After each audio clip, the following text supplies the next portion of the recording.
Hey, what's up guys? Hope you're having a good Friday. So this is of course my MP40 setup. This is the setup that I use to get gold. I'm just going to jump straight into the setup guide for you so I don't waste any of your guys' precious time. So that being said, the perks I use are of course Ninja, Forward Intel, and Lightweight. Lightweight is good because it gives you movement speed. It lets you just breeze around a map like crazy, killing absolutely everyone. Forward Intel shows you the spawns of the enemies. It's pretty overpowered right now, I would say, and Ninja obviously just makes it so as you're running around a map, they cannot hear you. As for the lethal, I get the frag grenade. I like that to launch Kobe into buildings and stuff from afar. It does pick up quite a few kills every now and then. Tactical, of course, I use a stim just to get my health back when I'm taking a few shots here and there. As for the secondary weapon, I use the bazooka personally. You can see I've got it gold now, so I'll do a video on that in the next couple of days, hopefully. I like to use the bazooka, just to shoot down UAVs as and when I'm playing, basically just to deny them any information on the minimap and make their life a hell of a lot harder. Now, as for the primary weapon, it is of course the MP40. First attachment I use is the F8 stabilizer, which increases accuracy by 2 and damage range by 1. It does reduce the hip fire accuracy, which we don't really care about too much, and also the sprint to fire speed, but that will be completely negated by other mods that we have on the gun. As for the barrel, I'm using the KRAUSNICK 317mm. That basically makes the gun highly accurate and controllable.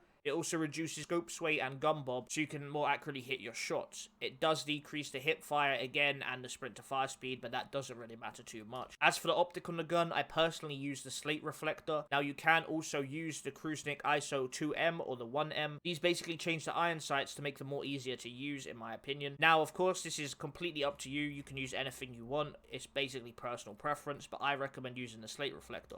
As for the stock, I'm using the VDD34M padded stock. This increases recoil control by 3, so it negates the other negatives that we had on recoil control. It increases your accuracy, your flinch resistance, and your recoil recovery. It does negate movement speed and sprint to fire speed. As for the proficiency, I'm using the momentum one. That basically means every time you get a kill, you're going to move slightly quicker, and that stacks up, and the more kills you get, the quicker you run. As for the kit, I'm not using scavenger perk, so instead of using the scavenger perk on perk 3, I use fully loaded. Basically lets you start with max starting ammo, so you're never going to run out of ammo. You can basically spray and pray every single person you see. As for the rear grip, I'm using the fabric grip. It increases your ADS speed, your sprint to fire speed, and also your hip fire recoil recovery. It does minus your accuracy by 1, but you're not really going to notice it. Now, as for the magazine, I'm using the 7.62 GORENKO 32 round mags. They increase your recoil control and accuracy by 5, your ADS speed by 2, your fire rate by 2, and your movement speed by 1. Moving into the last one, which is the underbarrel, I'm using the M1930 STRIFE angled grip. It increases your accuracy by 2, your aiming stability by 1, and your aim walk steadiness by 1. It does decrease your sprint to fire speed by 1, but that's not really too much of an issue. So that's it for the build, guys. Hope you enjoyed the video. If you did, please leave a like. And as always, subscribe if you want to see more in the future. The rest of the video is just going to be some gameplay of me using the MP40, so feel free to watch that if you want to. If not though, guys, thank you very much for watching, and I'll see you in the next video. Peace.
on a 17 streak, man.